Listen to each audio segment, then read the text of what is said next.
Ok, doctor.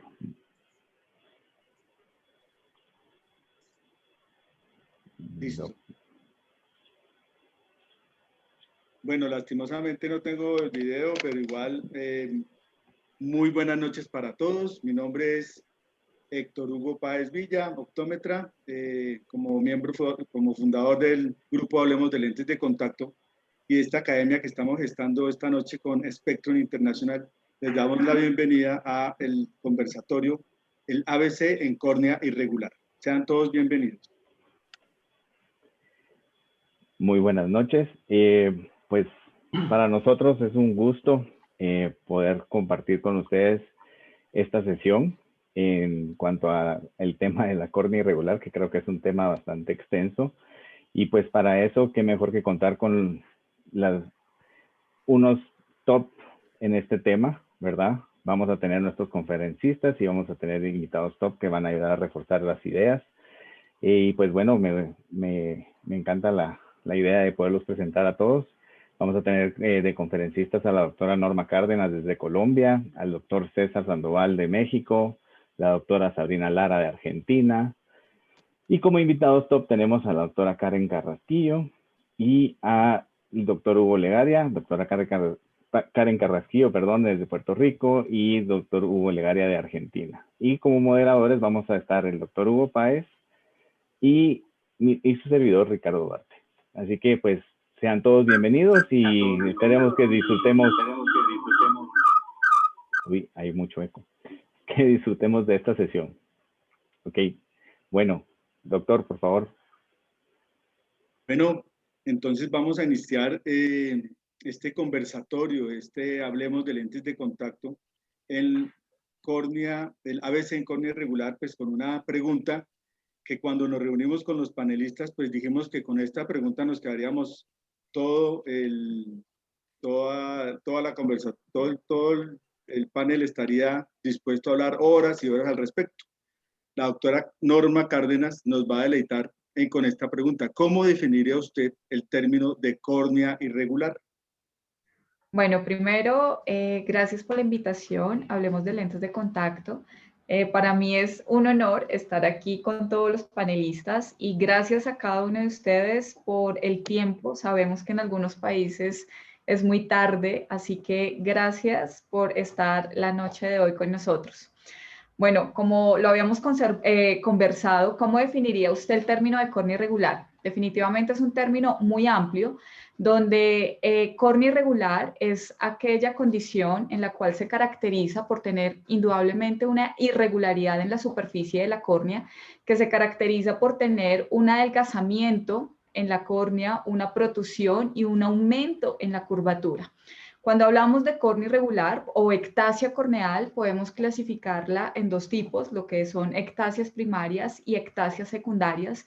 Estas ectasias primarias, las principales son el queratocono tipo pezón, aquel que encontramos ubicado en la parte central, en los 3 primeros milímetros de la córnea, donde su adelgazamiento principal se centra en esta zona. El queratocono tipo oval, que se caracteriza por tener ese adelgazamiento paracentral, ya sea descentrado nasal o temporalmente, y la degeneración, bueno, también está el queratoglobo y la degeneración marginal pelúcida. Aquí hay algo muy interesante que para diagnosticar una degeneración marginal pelúcida, como lo dice el consenso global del queratocono, muchas veces nos basamos solamente en la cara anterior de la córnea, pero la importancia de tener un mapa no solamente de la cara anterior, sino la cara posterior y adicional el adelgazamiento de la córnea podría realizar el diagnóstico preciso de cualquier ectasia primaria. Cuando hablamos de degeneración marginal pelúcida, normalmente siempre nos fijamos en estas pinzas de cangrejo que se caracterizan la degeneración. Pero según el consenso global del queratocono, deberíamos tener un mapa paquimétrico y una elevación posterior donde tiene que coincidir ese adelgazamiento marginal en la parte inferior de mi córnea. No solamente es tener un mapa con tipo de cangrejo, pinzas de cangrejo, sino que tenemos que empezar a realmente escudriñar estos exámenes especiales para el diagnóstico certero de estas ectasias y asimismo manejarlas con nuestros lentes de contacto. Sabemos que no existe un tipo de lente de contacto que se adapte en todas las superficies, sino que debemos adaptarlo según la condición que estemos. Las ectasias secundarias son aquellas posquirúrgicas o de trauma cuando tenemos una queratotomía incisional, un trasplante de córnea, y las traumáticas. Es importante diferenciar las ectasias, que son estos adelgazamientos que se caracterizan por la protusión y estos cambios de curvatura, a los problemas que tienen adelgazamiento. Siguiente, como lo vamos a ver en la siguiente pantalla. Los trastornos de adelgazamiento, y son estos diagnósticos diferenciales que tenemos que tener en cuenta, como es, por ejemplo, el Dehlen y la degeneración de Terrier, que se caracteriza también, y el diagnóstico diferencial principal puede ser esa degeneración marginal pelúcida, pero como lo vemos en la imagen de la izquierda, también se genera un adelgazamiento, normalmente inicia en la parte superior nasal, pero también tiene una particularidad muy importante, es que empieza a generar una línea 360 grados, que son depósitos de lípidos, y la diferencia con una degeneración es que aquí sí podemos tener una ruptura o un desgaste general de la córnea, a diferencia de la degeneración marginal pelúcida. Y el otro diagnóstico o el otro trastorno de adelgazamiento puede ser el Dehlen. Siguiente, doctor.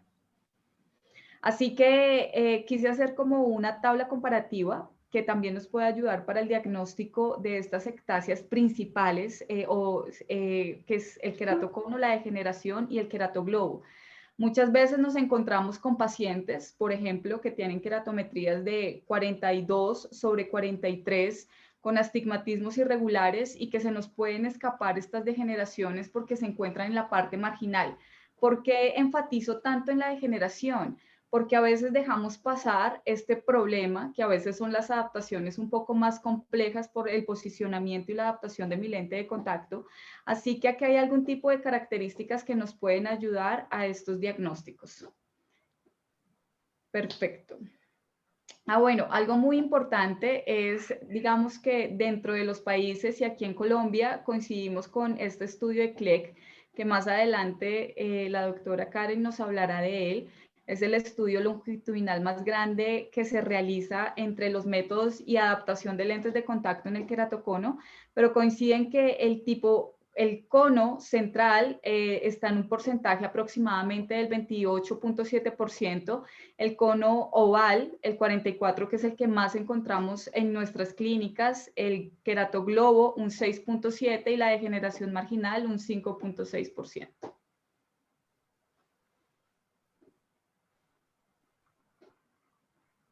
Pues el doctor Hugo Legaria nos tiene un comentario al respecto sobre este gran abordaje acerca del concepto de córnea irregular. Bueno, antes que nada, buenas noches a todos y muchas gracias por la invitación. La verdad que es un honor compartir este encuentro con todos los participantes.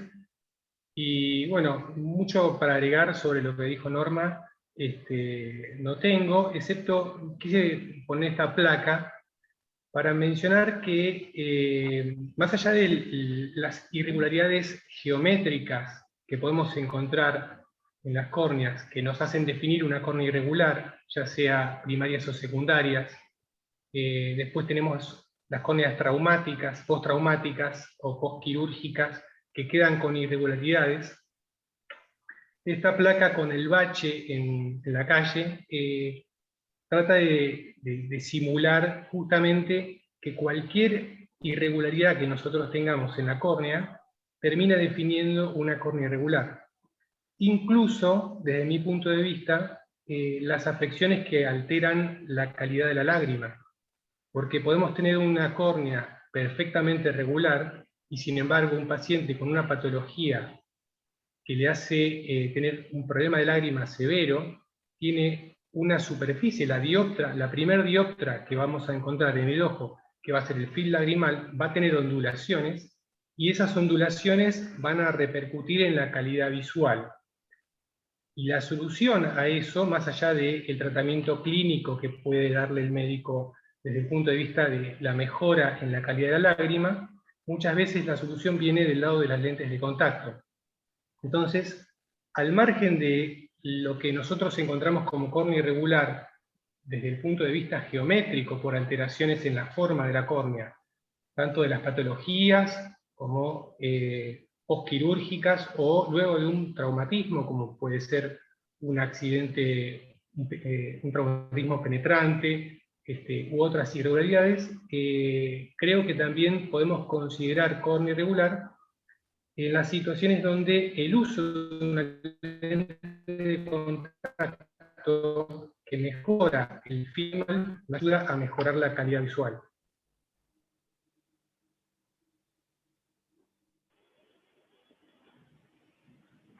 Correcto, estimado doctor Hugo, muy bien el concepto y proseguimos pues con el conversatorio. Pues bueno, a mí me tocó preguntarle al doctor César Sandoval. Doctor, quisiera saber cuál es su criterio para lograr una adaptación óptima. En referencia a eso, hablamos de filosofía de adaptación, diseño, material. Cuéntenos un poco al respecto. Hola, ¿qué tal? Muy buenas noches a todos y cada uno de ustedes. De verdad que me siento muy honrado de compartir el panel con distinguidos adaptadores y grandes figuras de la contactología. Y bueno, realmente nos pusieron, puse unas diapositivas que quise como que juntar todo. Lo primero es, ¿cómo podemos definir lo que es una adaptación óptima para poder, lograrlo? Si no definimos qué es una adaptación óptima, pues ¿cómo puedo saber yo qué es lo que quiero lograr, ¿no?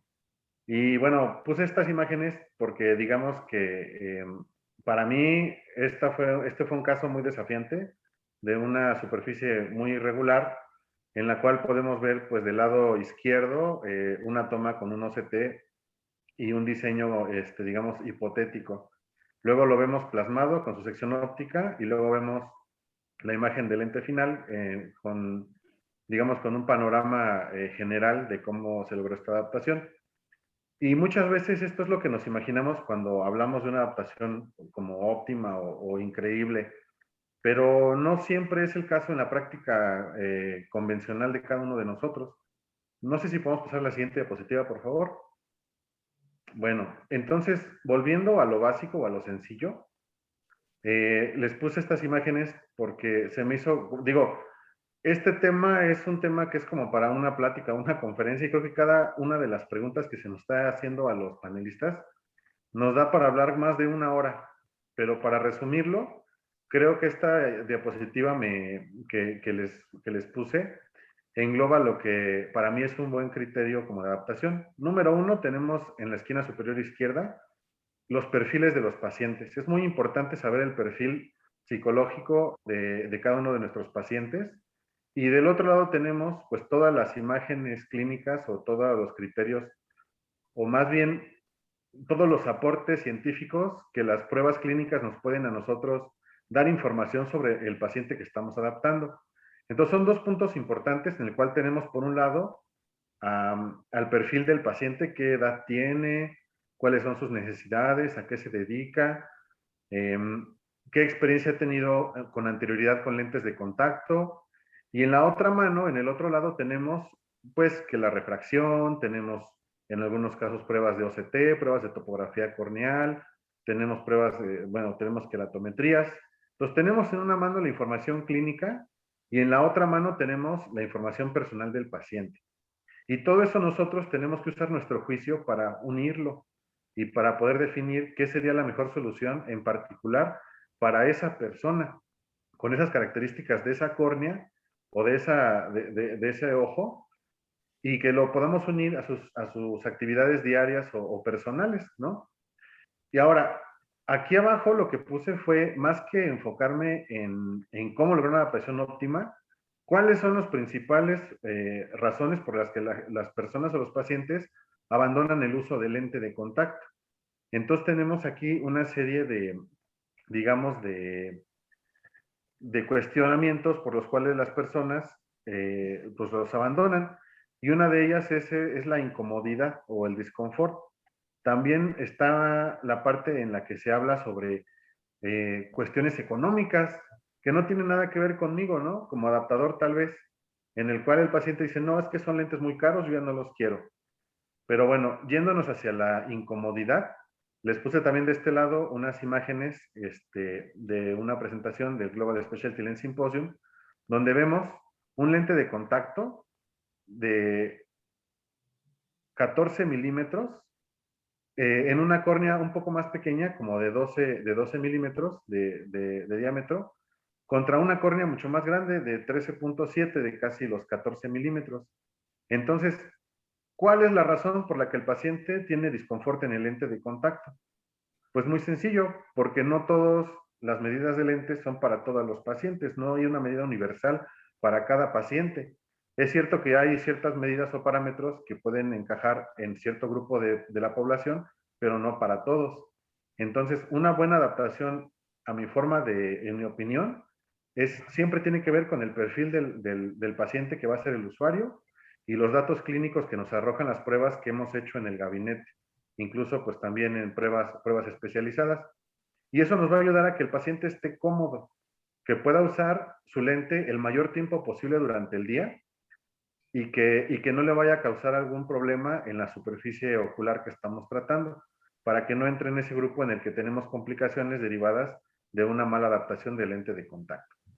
Creo que es un resumen a grandes rasgos de lo que quería yo como expresar en esta pregunta. Claro, claro. Y Karen, ¿qué nos podrías complementar con lo que acaba de decir el doctor Sandoval? Y bueno, pues al igual que mis compañeros, primero que nada agradecer por la invitación y buenas noches a todos. Tremendo punto que comenta César sobre el perfil del paciente. Yo creo que eso es algo que es muy importante y que todos debemos tomar en cuenta. Ya pasando un poquito más al aspecto más físico del ojo como tal, uno de los aspectos que yo entiendo son idóneos para determinar como filosofía de adaptación. Una de las primeras cosas que yo me fijo es en la posición del párpado en relación con el margen del iris o la pupila. Si el párpado de nuestro paciente, esta imagen que nos muestra César, esa primera imagen de arriba, si ese párpado no pasa ese borde del limbo, o sea que se me queda por encima del limbo, es bien poco probable, aun cuando yo aumente el diámetro de ese lente corneal, si estamos adaptando un lente rígido corneal, que yo pueda lograr lo que se conoce en inglés como un lid attachment, o que el párpado me sostenga el lente. Ese es, en mi criterio, una de las maneras más idóneas para adaptar estos lentes corneales rígidos, porque si el párpado lo logra sostener, el movimiento del lente va a ser vertical y va a ser de acuerdo al parpadeo del paciente y tiende a ser fisiológicamente compatible. Otro aspecto, si veo que el párpado no me toca el borde, o sea que es bien poco probable que pueda lograr ese sostén por el párpado, es bien probable entonces que yo disminuya el diámetro y trate de lograr una adaptación interpalpebral en vez de hacerlo lid attachment. Otra cosa que voy a tratar de lograr como filosofía es lograr una buena alineación en las curvas periferales, porque eso es bien importante. A veces nos enfocamos mucho, que como debe ser, ¿verdad?, en la parte apical de la córnea, pero no nos podemos olvidar de ese alineamiento de las curvas periferales, porque si el aclaramiento, no queremos tener un levante excesivo, pero tampoco lo queremos tener muy empinado, porque eso nos puede dar complicaciones de queratitis limbal vascularizada, o esas tinciones significativas en lo que le llaman el 3 and 9 staining, a las 3 y 9 en las posiciones, en las manecillas de reloj, ¿verdad? Entonces, esas son cosas bien importantes. Como material, me gusta mucho, no voy a entrar en términos de manufactureros, pero hay varios materiales que son hiperpermeables y que tienen un buen balance con la deposición de proteínas y lípidos para que puedan mantener ese balance en la visión, en la agudeza visual, que tengamos menos perturbios en esa superficie del lente. Y por último, uno de los criterios que entonces yo evalúo es en ese perfil de elevación de la córnea, y veo, uso topógrafos, y vamos a escuchar ya mismito de nuestro compañero, el doctor Hugo Legaria, sobre los diferentes tipos de mapas de topógrafos y cómo examinarlos, pero yo uso mucho la elevación, los mapas de elevación, porque si yo veo desde el punto más plano y el punto más empinado de la córnea, si hay una diferencia de más de 300 micras, a veces es un poquito complicado lograr una alineación apical corneal con un lente rígido, y muchas veces si esa diferencia de elevación es mayor, entonces yo me muevo a un lente escleral. Pero si nos enfocamos en el lente corneal rígido, esos son los criterios que yo busco para lograr una adaptación idónea. Excelente, excelente. Doctor.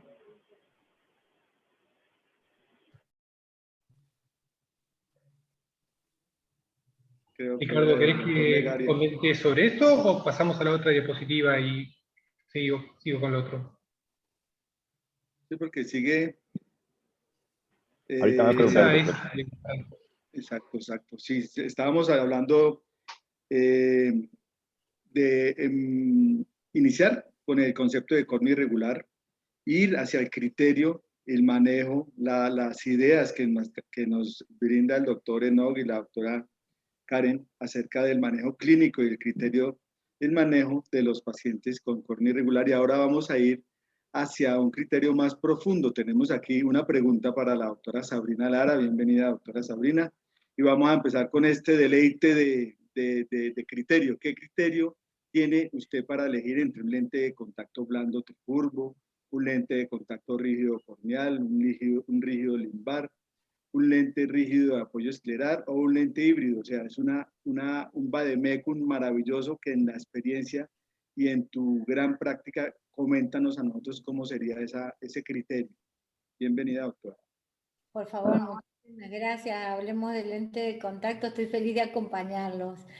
La verdad es que recién me quedé pensando en lo que hablábamos del perfil del paciente, de la importancia, de la razón por la cual el paciente tiene también el derecho de poder elegir cuál sería la lente que mejor preferiría. Y cuando hablamos de una lente tricurva, cuando hablamos de un dispositivo médico que tiene la ventaja de tener distinta espesor en su centro, cuando hablamos de una lente que tiene una corrección, está preparada para una corrección atípica refractiva, en la cual dentro de una blanda podemos manejar los espesores, hay pacientes que eligen la adaptación del lente blando. Tenemos individuos que tienen astigmatismos oblicuos que son difíciles de adaptar con algunas lentes que tienen toricidad, debido a que la lente tiende a girarse hacia el nasal o hacia el temporal, y el espesor central, cuando se trata de un lente diseñado con un material que tiene muy buena permeabilidad al oxígeno, nos permite la posibilidad de darle mucha comodidad a ese paciente que desea utilizar una lente blanda.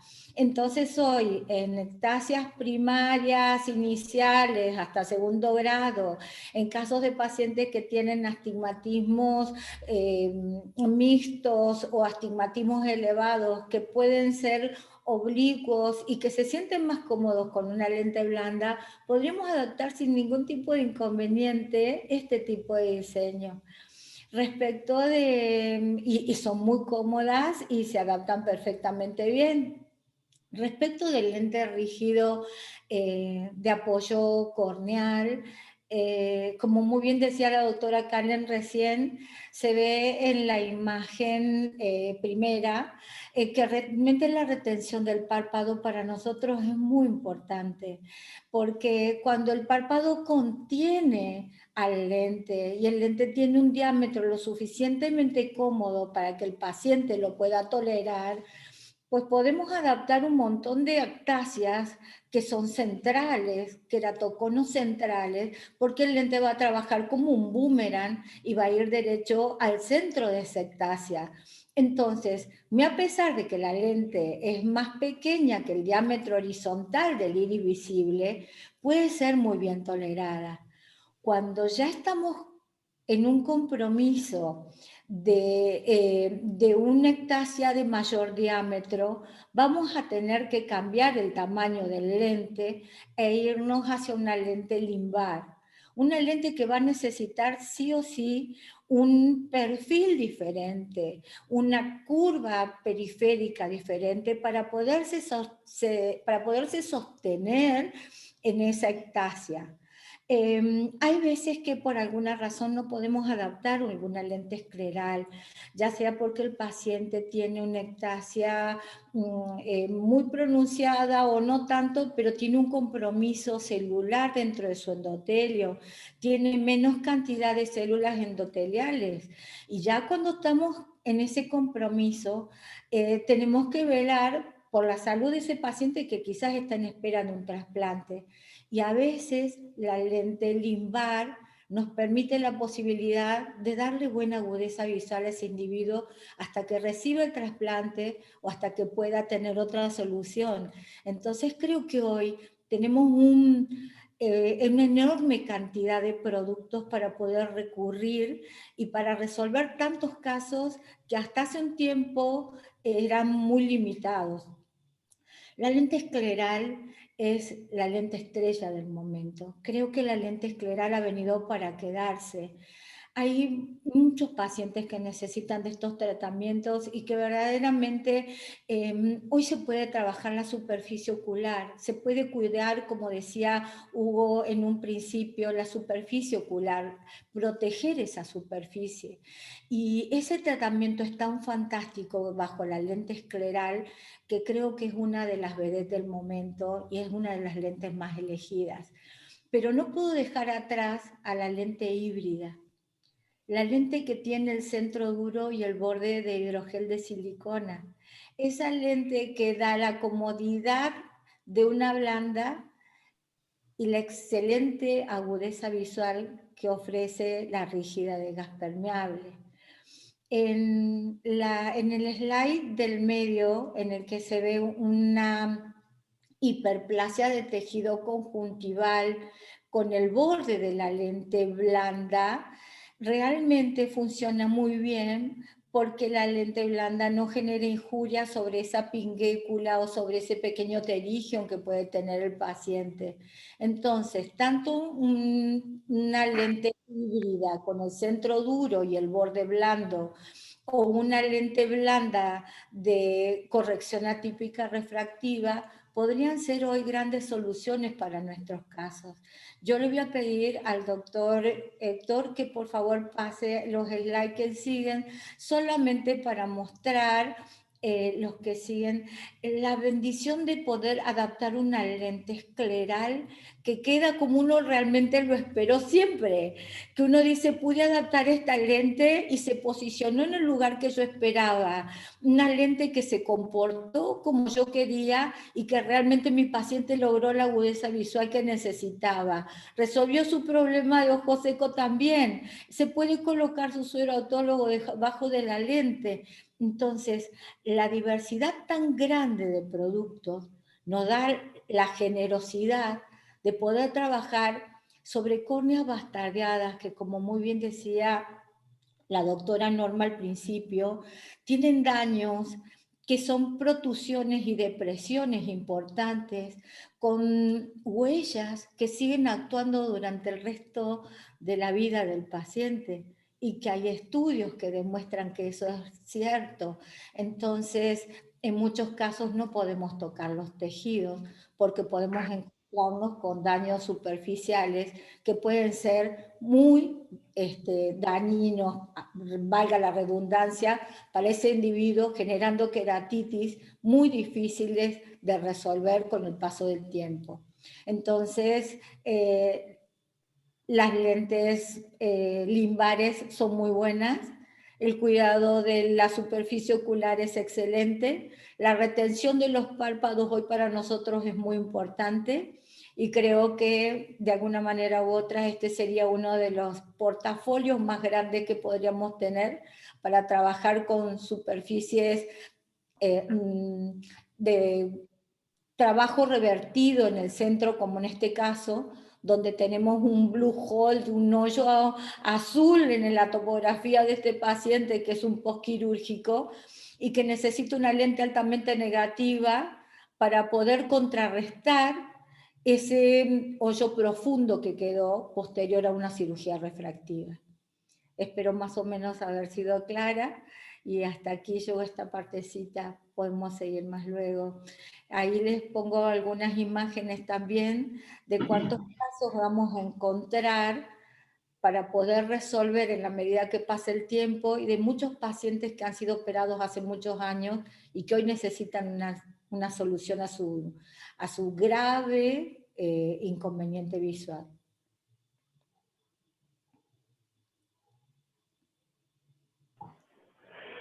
Muy bien, muy bien. Doctor Legaria, no sé si tenía algún complemento con respecto a lo que dijo la doctora Lara.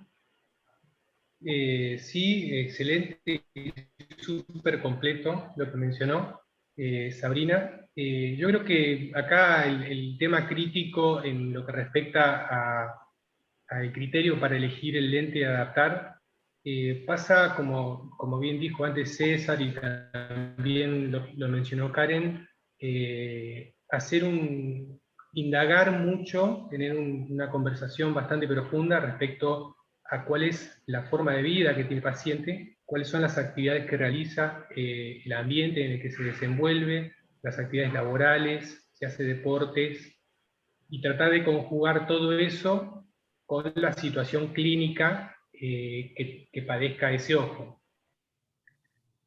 Como criterio para elegir los lentes, yo siempre trato de ir desde lo más sencillo y simple hacia lo más complejo. Parece que fuera lógico, pero a veces en nuestro medio ocurre que digamos, nos aparece una lente nueva, nos ponemos todos en la cabeza con esa lente, y uno enfocado en la superespecialidad termina arrancando con una lente más sofisticada de lo que por ahí el paciente necesita. Entonces trato siempre de rebobinar, de pensar en frío y de ver cuál es la solución más sencilla para cada caso. En particular, en lo que respecta a córnea irregular, con el paso del tiempo he visto que yo inicialmente, cuando tenía un paciente de córnea irregular, descartaba las soluciones de lentes de recambio programado, por ejemplo. Y con el paso del tiempo me di cuenta que hay gran cantidad de córnea irregular, no obviamente los casos más complejos, pero ectasias moderadas, muchas veces con una lente incluso de recambio programado, pueden llegar a tener un rendimiento muy bueno, y eso simplifica notablemente la vida del paciente desde el punto de vista del tipo de lente que tiene que utilizar y las facilidades que eso le permite. Por supuesto que cuando la córnea es demasiado irregular o ya las expectativas visuales del paciente superan lo que ese tipo de lente le puede brindar, recurro a otras opciones que puedan dar un mejor resultado óptico.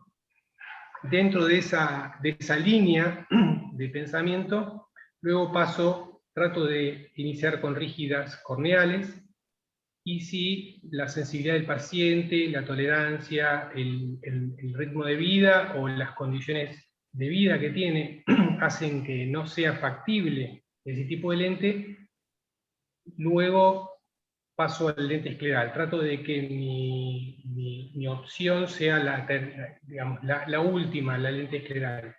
No porque no me guste, de hecho, digamos, me apasionan, pero creo que todavía hay muchas cosas que a veces terminan siendo un cisne negro en la adaptación y que nos pueden complicar la vida. En particular, mi mayor desafío, el mayor desafío que yo he encontrado con las esclerales es resolver muchas veces la presión hidráulica que se genera adentro, en esa lucha en la que uno trata de que la lente se selle lo suficiente para que no se filtren detritos, pero no lo suficiente como para que genere ese efecto de succión negativa que puede ocasionarnos otros problemas. Eso, bueno, existen fabricantes que trabajan con lentes con microcanales, hay fenestraciones, hay muchas variantes, pero todavía, si bien la tecnología ha avanzado mucho, todavía termina siendo un trabajo muy, muy preciso y que requiere mucho tiempo y controles. Entonces, por ese motivo es que siempre lo dejo como última instancia. Obviamente que este tipo de lente, en casos como el de la fotografía, que son justamente un trasplante bastante irregular, son la solución, porque con otro tipo de lente no podríamos o lograr una estabilidad o lograr un nivel de visión adecuado. Así que un poco ese es el criterio que sigo en la elección del tipo de lente para los pacientes.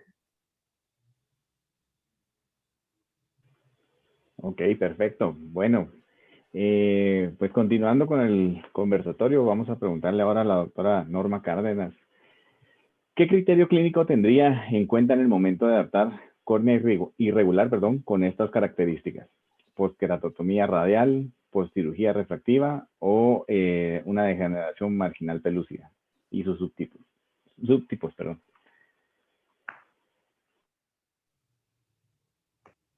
Perdón. Creo que tanto como Sabrina y Hugo han hablado mucho de las características principales de los diseños. Siempre que adaptamos un lente de contacto, tenemos que tener en cuenta 3 condiciones principales. Una es mejorar la agudeza visual. 2, no alterar fisiológica ni metabólicamente la superficie ocular. Y 3, y algo muy importante, es la comodidad del paciente. Creo que ya resumiendo con todo lo que han dicho, definitivamente es importante esa evaluación previa y conocer muy bien mi paciente, las condiciones anatómicas, la forma de la córnea y no solamente eso, las tinciones vitales que podemos realizar antes de una adaptación de lente de contacto, evaluar su superficie, evaluar cosas tan sencillas como lo es las glándulas de meibomio, tal vez al hacer una versión de párpado, una reacción papilar que tenga mi paciente y que indudablemente pueda alterar o complicar la condición de mi paciente y asimismo que el comportamiento de mi lente de contacto al finalizar no sea el más indicado. Así que esa evaluación, cuando tenemos córneas postquirúrgicas principalmente, hablamos de queratotomías incisionales, ya sean radiales, ya sean hexagonales, en forma de trapecio, donde realmente el comportamiento del lente de contacto no es el mejor.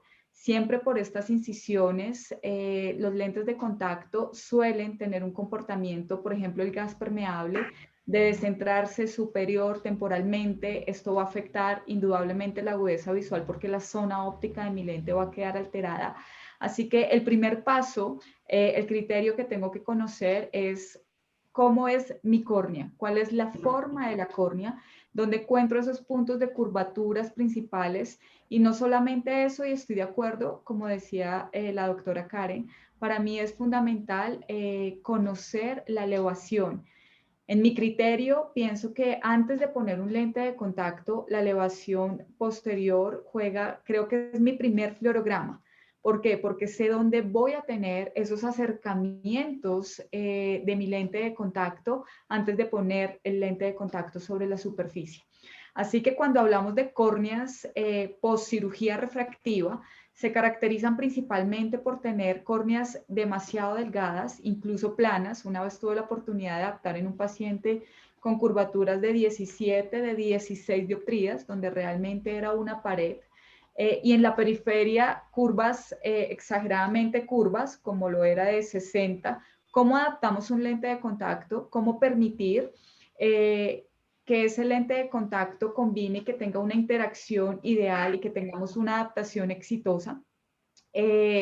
Existen, como lo dijo Sabrina, muchos diseños. Tenemos el blando tricurvo, el gas permeable corneal, el limbal, pero aquí es importante también hablar de los diseños. Tenemos diseños esféricos, tóricos, curvas invertidas, multicurvos, donde podemos personalizar y modificar, pero siempre es optimizar y mejorar la adaptación teniendo esos clearance, ya sea un lente corneal, que no me genere zonas de gran toque ni de gran acumulación, porque podemos afectar el comportamiento de mi lente.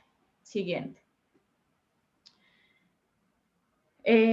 Quise traer este caso clínico porque normalmente no solamente es saber la cara anterior, los espesores de mi córnea, algo característico cuando hablamos de cirugía incisional, es que los espesores siempre se encuentran en condiciones, digamos que normales, a diferencia de una cirugía láser que sí va a generar un adelgazamiento en la córnea.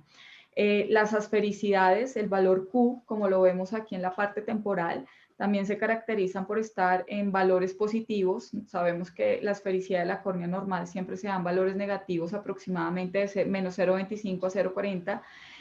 Y esas características o esos puntos, que tal vez no sé si Hugo lo toque más adelante cuando hable de los mapas, son importantes cuando hacemos esa evaluación de mi topografía, como lo vemos aquí.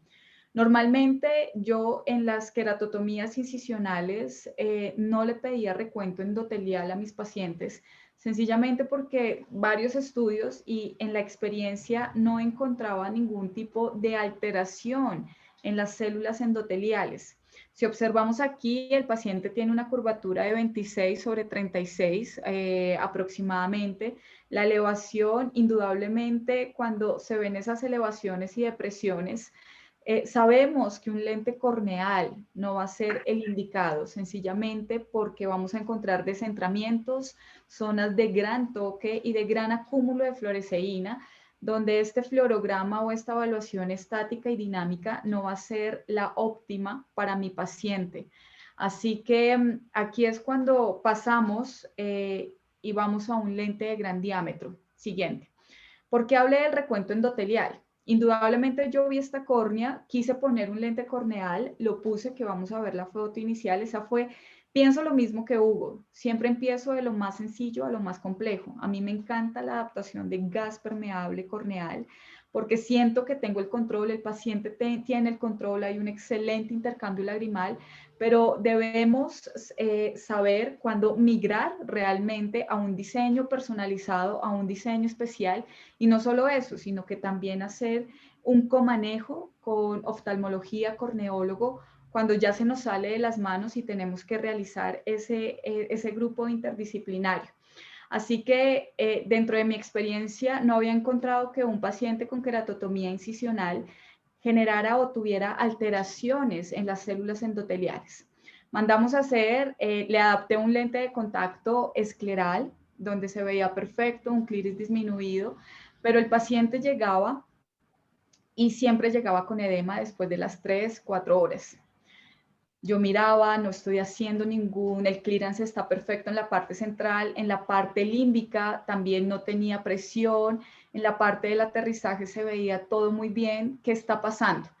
Quise hacerle un recuento endotelial y si evaluamos estos tres valores, tanto como la densidad celular, si yo miro la densidad celular, que es una paciente que tiene 53 años, aproximadamente, la densidad celular la encontramos dentro de los rangos normales, 2.164 células, pero si evaluamos el coeficiente de variación, donde el valor normal no debe ser superior al 35%, y lo encontramos al 70%, y el valor de hexagonalidad, donde su valor normal tiene que estar por encima del 50%, cerca del 100%, encontramos un valor del 23%. Es decir, este paciente tenía un pleoformismo y polimegatismo, donde indudablemente tiene una alteración significativa de las células endoteliales, que era el causante de este edema a las 3 horas de mi lente de contacto escleral. por más que yo pusiera, el diseño que pusimos era un diseño blato donde realmente podíamos disminuir el clearance en la parte central, pero con el manejo que tuvimos con el corneólogo tomamos la decisión que a pesar que tuviéramos un fluorograma corneal, no el más adecuado, donde se ve el intercambio lagrimal, donde se ve ese te miro pero no te toco, donde tenemos esa adaptación de 3 puntos que en estas córneas tan irregulares y que por las incisiones generamos esa gran irregularidad, no encontramos ese tipo de adaptación. Obligatoriamente nos toca buscar el mejor lente de contacto que nos dé la visión, que no altere fisiológicamente la córnea como lo estábamos haciendo en este caso y que el paciente lo sienta cómodo. Por supuesto, no era la comodidad de un lente escleral, pero era comodidad versus salud ocular, pero sobre todo darle calidad visual a mi paciente, porque sin un lente de contacto no podía ver. Siguiente. Sí. Este es el video que mejor adaptación pudimos lograr después de hacer muchas pruebas. No sé si te da, Héctor, el video acá. No. No, bueno, lo siento. Se veían los acercamientos, las zonas de acúmulo, así que no siempre podemos encontrar un patrón fluoresceínico ideal, donde veamos ese acercamiento apical, el lente centrado con excelente intercambio, sino que tenemos que evaluar absolutamente a nuestro paciente desde que llega, desde que se sienta, la anamnesis, la evaluación preliminar, durante y posterior. Lo que decía Hugo, en las adaptaciones de lentes esclerales tenemos que ser conscientes que toma más tiempo, más dedicación a mi paciente, más controles. Así que empezar de lo sencillo a lo complejo y no escatimar en los exámenes que ustedes puedan realizar para obtener excelentes resultados visuales y adaptaciones. Siguiente. Con respecto a las degeneraciones marginales pelúcidas, siguiente. Bueno, creo que para mí, junto con la anterior y los anillos intrastromales, se convierten en las adaptaciones que realmente uno requiere un reto, un conocimiento, una experiencia y no es adaptar por adaptar. Tenemos una degeneración marginal. Este tampoco te da video. Si quieres te paras en el video. En la foto, no. Ok. Bueno, pero creo que la imagen lo dice todo. Tenemos una degeneración marginal pelúcida con la caracterización de pinzas de cangrejo. Lo que les decía, tenemos que tener adicional, tenemos que tener un adelgazamiento en la parte marginal para que realmente sea como diagnóstico una degeneración. Si yo observo mi elevación, como lo estoy viendo en la parte inferior, es el fluorograma pintado. Por eso les decía que esto es como una perla clínica. Para mí, antes de poner el lente de contacto, voy a saber cómo va a ser el comportamiento de mi lente de contacto. Observo un toque significativo en la parte inferior con un levantamiento y en la parte superior también hay un toque.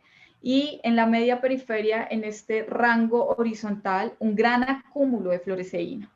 Si yo observo este fluorograma, digo, ¿cómo mejoro mi adaptación? Primero, necesito liberar en la parte inferior. Yo no puedo permitir que un lente de contacto me toque la superficie.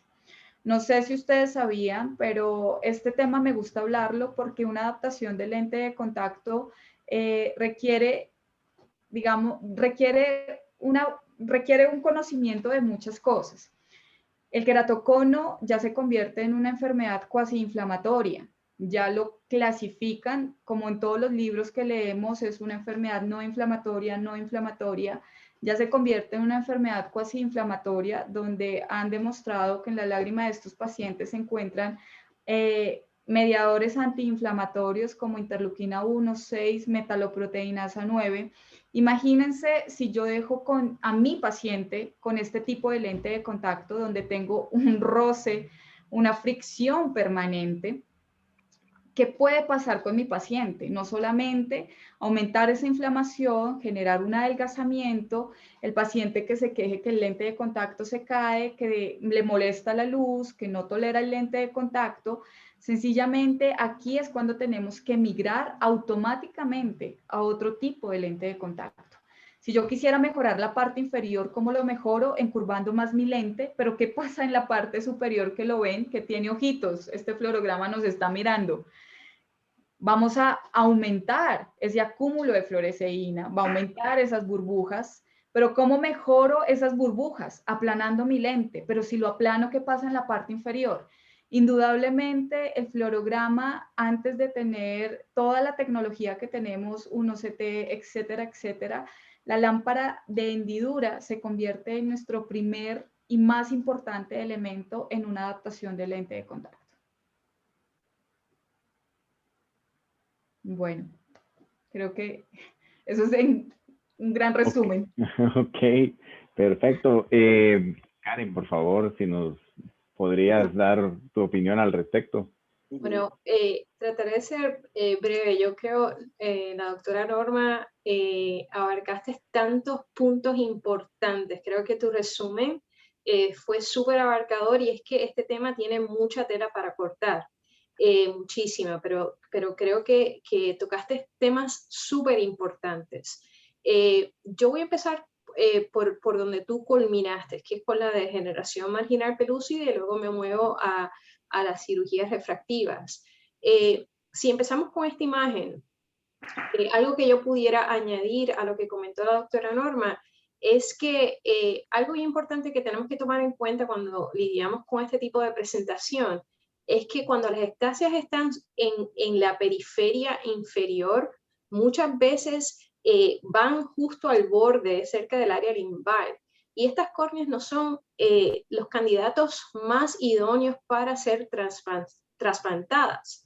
¿Por qué? Porque el botón, estos cirujanos cuando van a poner un botón corneal, una córnea trasplantada, idealmente el tamaño del botón no va a ser muy grande. Mientras más grande es el botón, más nos acercamos al limbo, más chance hay de rechazo de ese trasplante. Entonces, por lo general, el cirujano escoge un botón pequeño. ¿Y qué pasa? Que es bien probable que la ectasia, que parte del tejido que están tratando de remover para trasplantar, quizás no remuevan todo el tejido que está patológicamente afectado, y que aún a pesar del trasplante, esa ectasia siga progresando esa parte inferior. Entonces, como adaptadores tenemos que tener mucho cuidado y tener estos criterios que la doctora Norma comentó, para que nuestras adaptaciones, si es que elegimos proceder con un lente corneal permeable al gas, sea fisiológicamente lo más compatible posible y que evitemos estos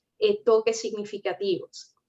Existen lentes corneales permeables en al gas que cuentan con curvas, zonas ópticas bicurvas. Entonces, que yo quizás puedo poner un poquito más sofisticado y cambiando estas zonas bicurvas en el área óptica para poder tratar de acomodar estos diferentes tipos de elevaciones, pero queremos sí o sí, como dijo la doctora Norma, evitar estos toques significativos, ¿no?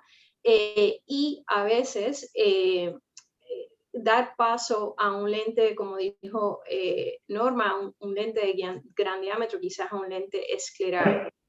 Lo último que voy a mencionar que debemos tomar en cuenta es los adelgazamientos, porque hay córneas con degeneración marginal pelúcida y hay córneas con este tipo de degeneración, donde los adelgazamientos son más significativos y donde nosotros sin querer podemos contribuir con un daño mecánico a una córnea que ya está bastante adelgazada y que sin querer podemos dar paso a una ruptura en esa área si estamos adaptando de repente con un lente y las curvas periferales que se sienten justo en esta zona muy delgada y de repente muy ajustada en la curva periferal. Estos han sido uno de los casos que nosotros hemos tenido que tratar y que hemos visto. Entonces es algo que sí se puede dar, no es muy común, pero sí puede pasar.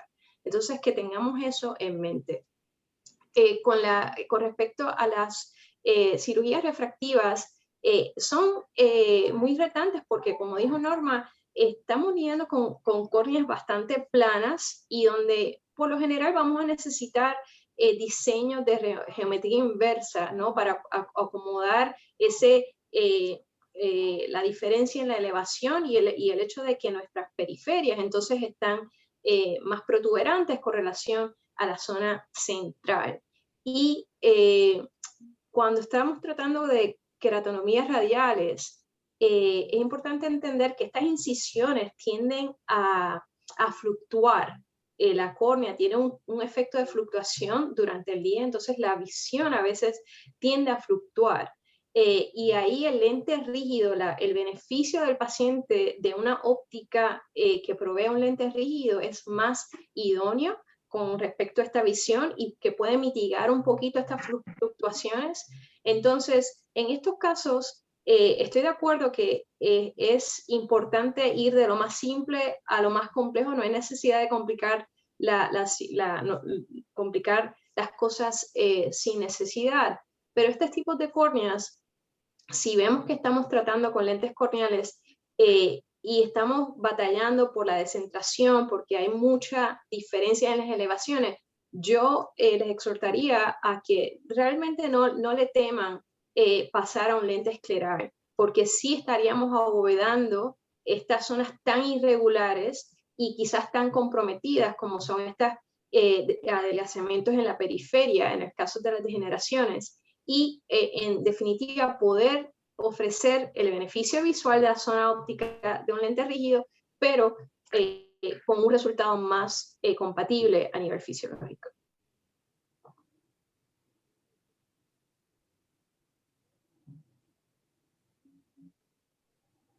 Pues nos queda claro que no es como una fórmula matemática que una sola persona lo pueda lograr, pero a su vez uno solo en colaboración con estos conocimientos y este aprendizaje que está siendo compartido por cada uno de los especialistas puede fortalecer más aún mi práctica profesional. O sea, cada uno se genera su criterio, cada uno tiene su propia manera de manejar a su paciente, pero es una suma, una gran ecuación para lograr una muy buena adaptación de los lentes de contacto.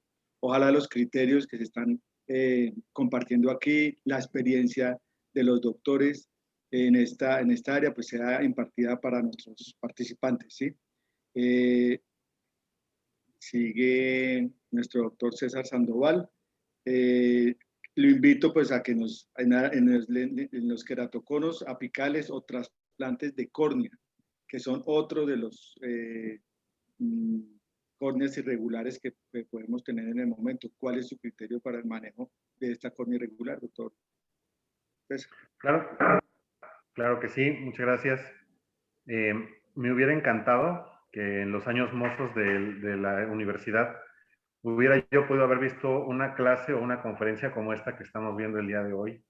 De verdad que quiero llorar porque es un tema que me apasiona y ver tantos maestros tan grandes compartiendo esto. Y bueno, también cuando uno recién egresa de la carrera, pues se nos había enseñado muchas veces ciertas filosofías de adaptación y una de ellas es esta adaptación de 3 puntos, donde esta técnica utiliza una lente un poquito más curva de lo normal, de diámetro pequeñito, para crear una zona como de apoyo o de aterrizaje en el punto de las 9, el ápice, y luego a las 3 en punto. Y últimamente hemos visto algunos estudios donde nos habla acerca de algunas complicaciones por el uso de lente de contacto, donde la filosofía de adaptación o las técnicas de adaptación nos llegan a provocar algún tipo de cicatriz, por ejemplo, como en este estudio que les coloqué aquí abajito. Y hay un estudio también un poquito más reciente de Cristina Kini, donde ha sugerido que los traumatismos acumulativos en el epitelio en pacientes que tienen queratocono pueden alterar las proteínas de la córnea. Y bueno, ya también escuchamos a la doctora Norma, cómo ella nos puso un casito de degeneración marginal, donde dice que hay que evitar totalmente el toque. Bueno, en cuanto a la claridad apical, va totalmente de acuerdo con lo que la doctora nos explicaba, debido a que se producen alteraciones en la membrana de Bowman con cicatrización corneal posterior, y esto hace que el estroma se llegue a adelgazar un poquito más, Y en los últimos años, pues se ha producido un cambio de paradigma hacia la minimización del trauma epitelial mediante el uso de filosofías con claridad apical. Normalmente, bueno, algunos software de algunos topógrafos ya te ayuda con el diseño de estos lentes. Uno de estos topógrafos es el Medmont, en donde viene integrado con un software para poder diseñar estos lentes asféricos que nos pueden dar esta claridad apical. Y también quería yo colocar aquí dos estudios del mismo paciente con un queratocono central, donde se puede ver cómo la parte, digamos, de la media periferia corneal, pues está así como picudita, ¿no? Que tenemos esta forma centralizada. Pero quiero que pongamos atención en el corte sagital de 90 grados y de 180 grados. Yo voy a considerar, digamos, para un lente corneal, pues tener cierto libramiento en el centro, ¿verdad? Pero cuando ya mi lente no es estable o no logro, no sé si alguna vez han visto uno de esos lentes que casi se agarran con las uñas, ¿no? De una córnea demasiado pronunciada o demasiado empinada, que ya no te da una estabilidad adecuada en ningún tipo de lente corneal. Entonces, al pasar al lente escleral, estas diapositivas con el OCT Visante me gustaron mucho porque nos damos cuenta cómo en la periferia, en la parte, digamos, escleral, se ve mucho más plano en el mediano de 180 con respecto del de 90 grados. Entonces, tenemos que revisar todos los parámetros y toda la geometría del ojo para poder lograr este equilibrio entre fuerzas. Para mí la contactología, aparte de ser una ciencia, es un arte. Y es un arte ancestral que tenemos muchos grandes maestros atrás de nosotros, donde se han ido enseñando ciertas filosofías de adaptación y últimamente digamos que la combinación y la culminación de estas enseñanzas ha sido esta técnica con libramiento o claridad apical. Y bueno, pasando ahora a lo del trasplante, porque lo puse en dos partes distintas, tengo también otra comparativa entre dos meridianos de 90 grados con respecto uno del otro en un trasplante. No sé si podemos hacer un acercamiento a la parte del OCT, donde con un programa muy sencillito, aquí en esta zonita del Visante, un programa muy sencillito, no se alcanzan a ver bien los números, pero hay una comparativa entre la altura sagital de un meridiano con respecto del otro, inclusive en radios de curvatura medidos con este pequeño programita. Voy a tratar de, a ver si puedo yo tenerlo aquí un poco más, para poder mostrar, para poder dar los números exactos. Ok, bien. Para un diámetro corneal, bueno, un diámetro, digamos, de aterrizaje de 9 milímetros, tenemos dadas dos diferentes geometrías, tanto a 90 grados como de 180 grados, donde una de las curvaturas más acercadas a la forma o geometría de la córnea es de 5 y el otro es de 5.20. Entonces, a ver, me voy a ir para acá.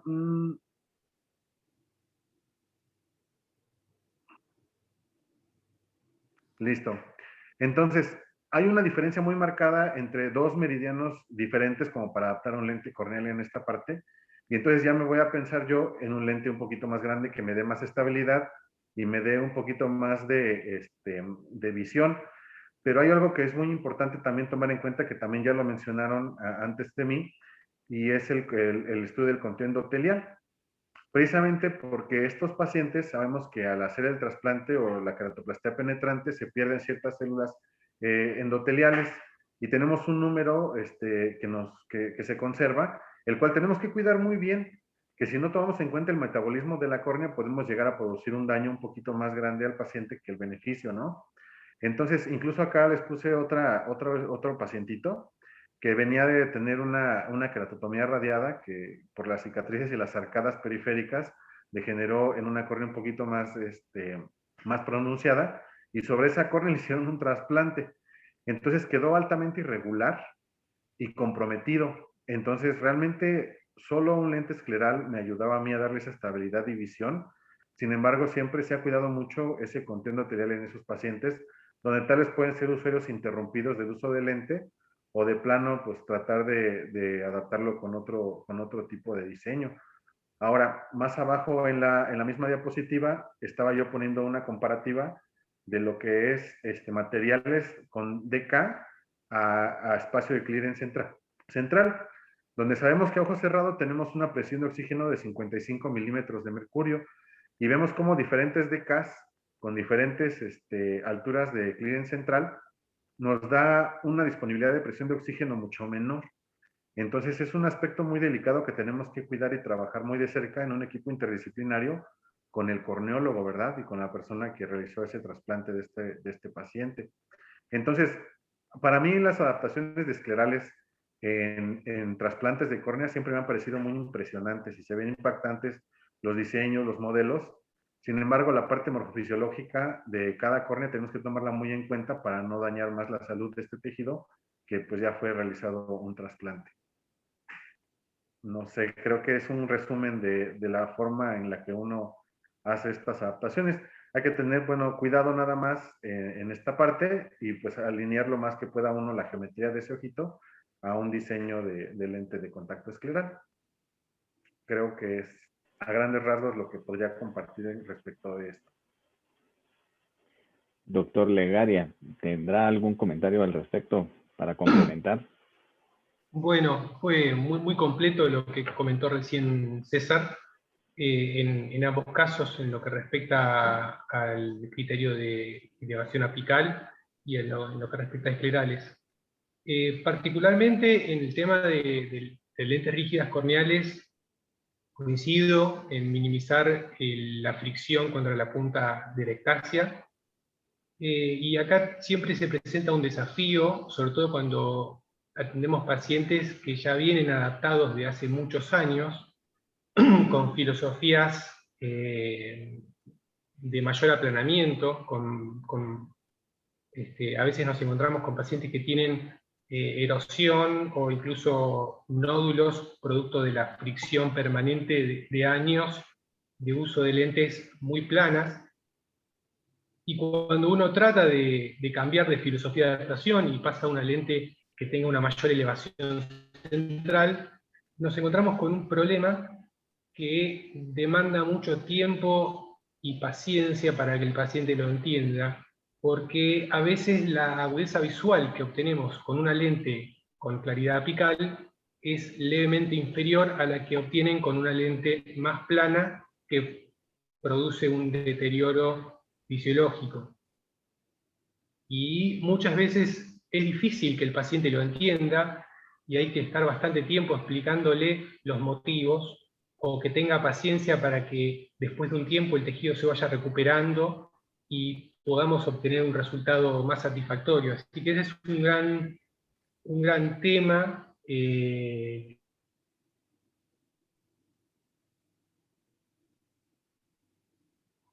especialmente los conos tipo pezón, que tienen un adelgazamiento interno superpuesto con el eje de la pupila, suelen tener una presencia de aberración esférica significativa, y el hecho de que la lente que venían utilizando era muy plana y comprimía algo el tejido, a veces terminaba resultando en un efecto óptico que le neutralizaba más aberraciones que una lente que no comprima el tejido.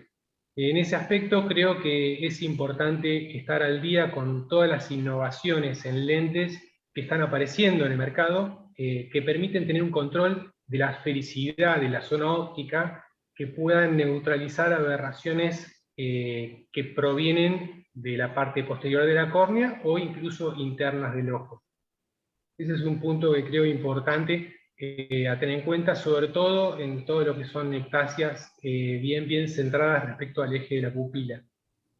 Y respecto a los trasplantes, coincido con lo que mencionaba César. Hay que tener mucha precaución, especialmente los trasplantes que ya tienen muchos años, donde seguramente el condilo endotelial es más reducido, y si la geometría de la córnea implica utilizar una lente escleral, bueno, tener un monitoreo permanente, visitas más frecuentes para ir verificando que no se esté produciendo ningún edema. tratar siempre, en esos casos, por lo menos yo trato de dejar la lente un poco más, con los bordes un poquito más flojos, por decir de alguna manera, que en otro tipo de adaptaciones, para tratar, como mencionaba antes, de evitar que se genere una presión negativa, facilitar algo de intercambio de lágrima para maximizar la oxigenación y tener lo más acotado posible. En particular, los trasplantes que son muy planos en el centro y tienen la zona donde termina el injerto con una especie de borde, con una rodilla muy cerrada, nos obligan a utilizar geometrías revertidas, y por lo menos en Argentina uno se encuentra con muchos pacientes a los cuales el médico les indica el uso de una lente de contacto y aún vienen con puntos. Por ahí le retiran algunos puntos, a los 3-4 meses van y les quitan otro punto. Entonces, especialmente en los pacientes que todavía tienen suturas, yo trato de ir siempre directamente a una lente escleral para evitar cualquier tipo de fricción con esa zona. Los casos de trasplante donde la irregularidad no es tan significativa y no hay suturas, dentro de lo posible, veo si puedo utilizar una lente rígida corneal y si no directamente una escleral. Esa sería mi observación, mi criterio en estos casos. Perfecto, perfecto. Bueno, vamos a continuar con la doctora Lara y pues quisiéramos saber cuál es su criterio de adaptación en córneas con anillos intraestromales o postraumáticas, doctora. Claro que sí. Bueno, como la misma palabra lo dice, el anillo intraestromal se encuentra justamente en ese tejido colocado justamente en el estroma.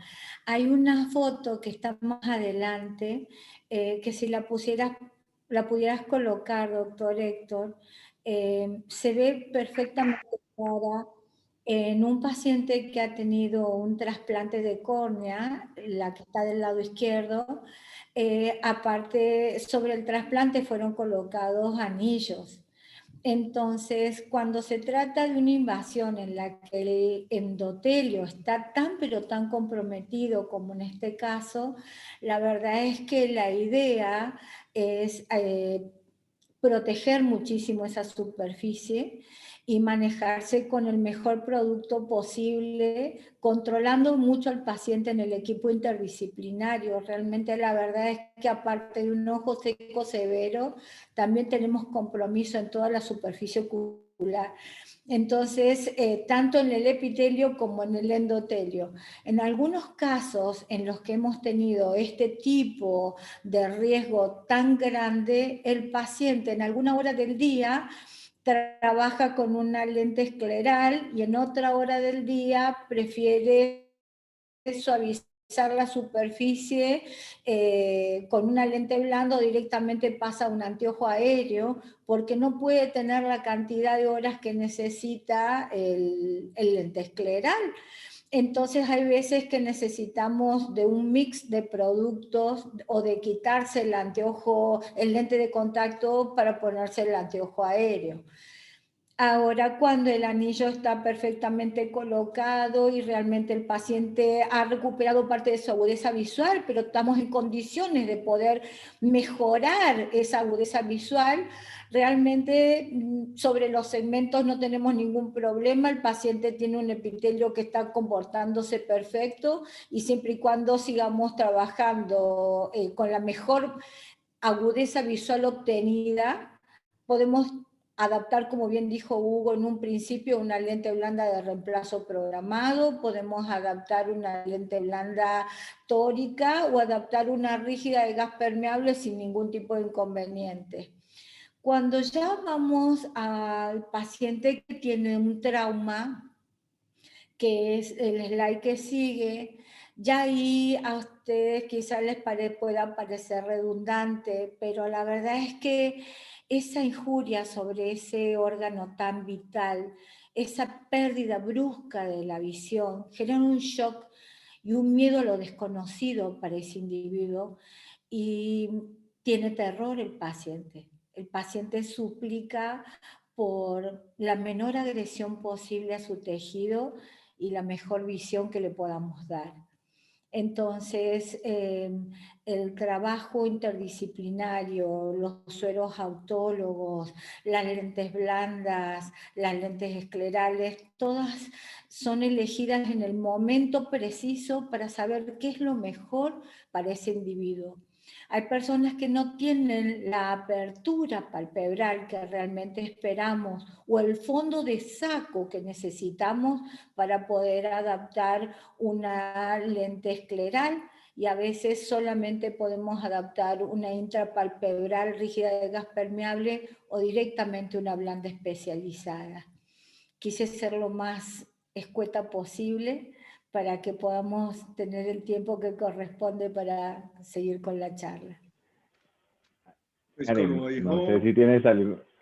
Doctor, discúlpame. solo vamos a esperar que Karen, a ver qué opinión nos puede complementar aquí con lo de la adaptación de Sabrina. Bueno, Sabri, doctora Sabrina, estoy completamente de acuerdo con los puntos que tocaste sobre las adaptaciones en caso de los anillos intraestromales.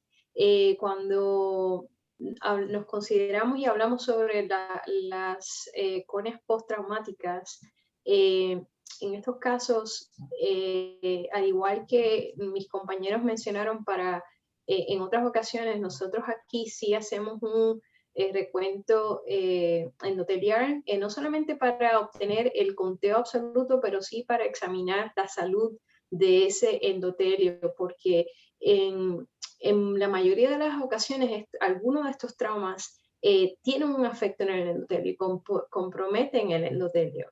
Entonces, tener una idea de cuál es la línea base de esa presentación corneal es importante, y eso nos ha ayudado a nosotros cuando estamos adaptando, saber como que de punto de partida, si de repente el endotelio está súper comprometido, si yo debería empezar con un lente corneal rígido y tratar de ver si hay alguna manera de lograr una adaptación que sea bastante compatible fisiológicamente, o si puedo dar paso a un lente escleral.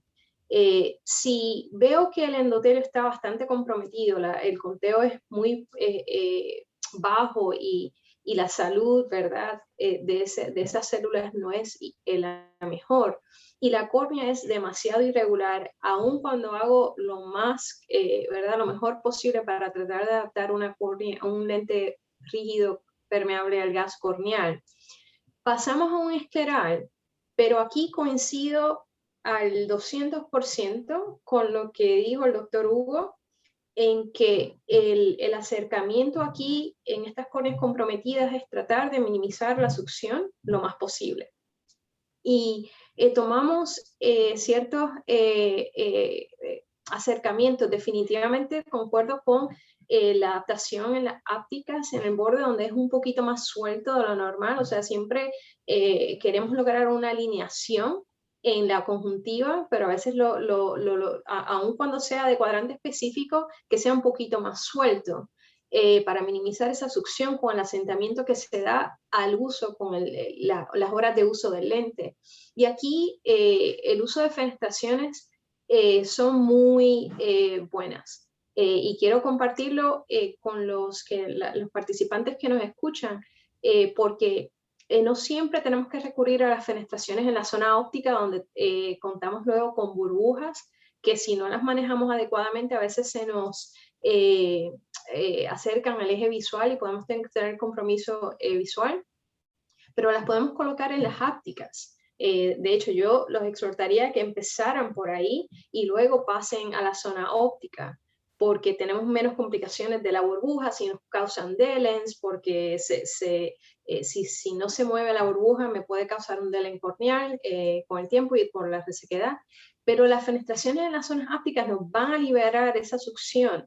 Entonces es una estrategia muy buena, especialmente para las córneas traumáticas. Entonces ya con esto los dejo, porque Sabrina abarcó mucho de lo que yo pensaba tocar.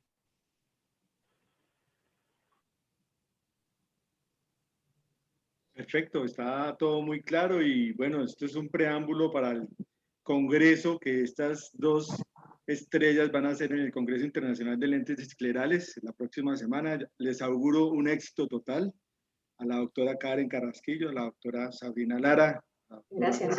Que van a participar en el mismo y a los que van a recibir estos conocimientos, los cuales estamos recibiendo hoy, va a ser maravilloso. Sigo con el tema para comenzar con un análisis o con las experiencias que nos puede hablar el doctor Legaria acerca de este tema. ¿Cómo analizar e interpretar efectivamente una topografía corneal? ¿Y cuáles serían los mapas ideales, doctor Legaria? Y la personalización de lentes de contacto, ¿en qué caso aplicaría? Bien, ¿podemos pasar a otra diapositiva de las que hay? Hay una que tiene 4 mapas. Esta. Bueno, primero que nada, el tema de topografía, así como todos los temas que se estuvieron tocando hoy, da para un curso entero, digamos, ¿no? Por lo abarcativo que es. Así que voy a tratar de ser lo más breve posible, sintético, porque ya llevamos bastante tiempo. En líneas generales tenemos, los topógrafos nos entregan básicamente 4 mapas: el axial, tangencial o instantáneo, el mapa de elevación y el mapa refractivo. Estoy hablando de los mapas de cara frontal, ¿no es cierto?, en los topógrafos tradicionales. Después tenemos los topógrafos como del estilo Pentacam, que nos entregan topografía de cara anterior y cara posterior de la córnea, e incluso nos brindan información sobre el espesor. Pero digamos que analizando la superficie frontal únicamente de la córnea, tenemos estos mapas. ¿Qué significa el mapa axial? ¿Qué características tiene? Fundamentalmente esto está determinado en las funciones matemáticas que reconstruyen la geometría a partir de la reflexión de los discos de Plácido en la superficie corneal. El mapa axial se le dice axial porque la condición matemática que se pone es que todas las superficies que se van a ir generando para reproducir la geometría de la córnea tienen que tener el eje de rotación alineado en el centro del ojo. Es decir, que son todas esferas con distintas curvaturas, pero que siempre el radio central de curvatura tiene que estar coincidente al centro del ojo. Eso produce que, sobre todo cuando la córnea tiene irregularidades periféricas significativas, la necesidad de que las esferas que se van formando hagan radio de curvatura en el centro, se tengan que ir suavizando y no puedan copiar con tanta precisión cuando hay cambios elevados de curvatura. Es decir, que una topografía axial nos va a permitir ver en forma global aproximadamente la forma que tiene la córnea, pero nos va a suavizar, y sobre todo en la parte periférica, los accidentes e irregularidades que se produzcan. El mapa tangencial o instantáneo ya no le pone esa condición matemática para generar las superficies. Acá las curvaturas, las esferas que se van generando, ya no necesariamente tienen que tener el centro de revolución en el centro del mapa, sino que se van a generar radios independientes según la curvatura que tengan en cada zona. Por lo tanto, vamos a tener una mejor lectura, una mayor precisión, sobre todo de esas zonas irregulares periféricas que tiene la córnea. En especial, el mapa tangencial nos va a permitir ver mejor, sobre todo córneas que tienen anillos, en donde está la elevación producida por el anillo justamente, trasplantes, donde termina el botón, el injerto, córneas con traumatismos para ver mejor la cicatriz, la irregularidad producida por la cicatriz. Todos esos detalles se van a ver mucho mejor en el mapa tangencial que en el mapa axial, donde aparecen suavizados.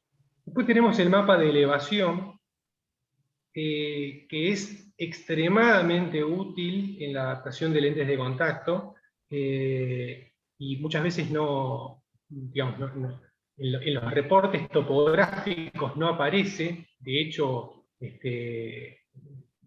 digamos, cuando los pacientes vienen con las topografías, generalmente se les imprime el mapa axial o el instantáneo, y no necesariamente vienen con el mapa de elevación, que es mucho más útil desde mi punto de vista para los cálculos de la adaptación del lente.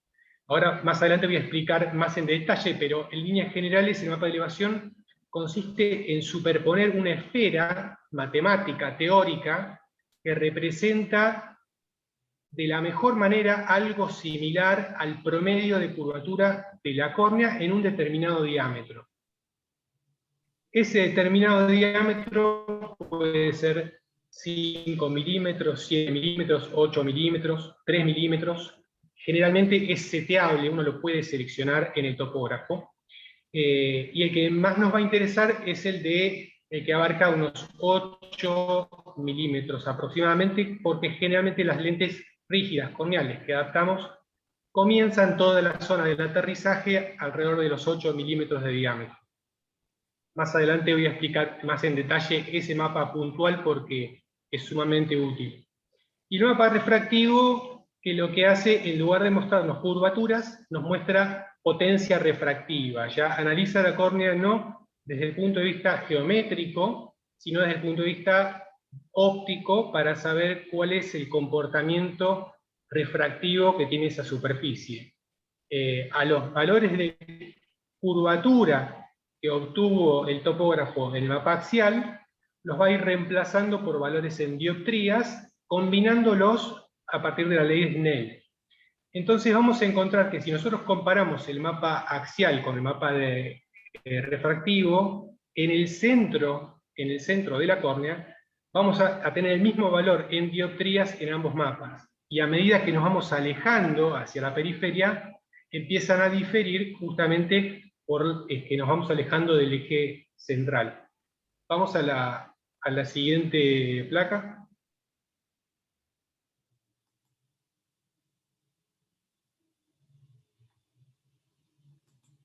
Bien.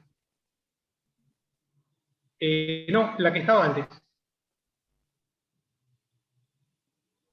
Otra más. Otra más. Esta. Bueno, a su vez, las topografías las podemos ver, digamos, tenemos la posibilidad de ver la escala en absoluta, normalizada o ajustable.